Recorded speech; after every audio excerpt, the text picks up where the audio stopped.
आपल्याकडे कोणता पण सप्लाय चेनचा इश्यू नाहीये. आपला डेली कन्झम्पशन जिल्ह्यामध्ये जवळपास 7,000 सिलेंडर्सचा असतो.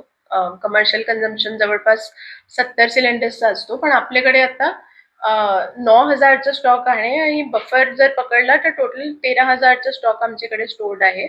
ऑलमोस्ट एव्हरी डे 2 ते 3 दिवसाचा स्टॉक आमच्याकडे स्टोर्ड असतो. सो कोणता पण तुटवडा नाहीये आमच्याकडे. सर्वांना माझी विनंती आहे आणि रिक्वेस्ट आहे की पॅनिक नका करा. आज जिल्हा प्रशासन एक प्रेस नोट पण देत आहे. अधिकृत जे नंबर आहे एचपीसीएलचे, बीपीसीएलचे आणि आयओसीएलचे ते पण प्रेस नोट मध्ये देण्यात येईल. आपण आर्टिफिशियली जर असं होल्ड करून ठेवली तर त्याच्यामुळे इनफॅक्ट आर्टिफिशियल तुटवडा निर्माण होतो. तर कोणती पण प्रॉब्लेम नाहीये. पेट्रोल आणि डिझेल ऑल्सो पूर्ण मुबलक प्रमाणामध्ये साठा उपलब्ध आहे. आपल्या डिस्ट्रिक्टमध्ये जवळपास 86 पेट्रोल पंप कार्यरत आहेत. त्यापैकी 3 जे ड्राय आहे त्यांचे पण व्हेकल्स आज रस्त्यात आहे आणि ते पण फंक्शनल करण्यात येईल.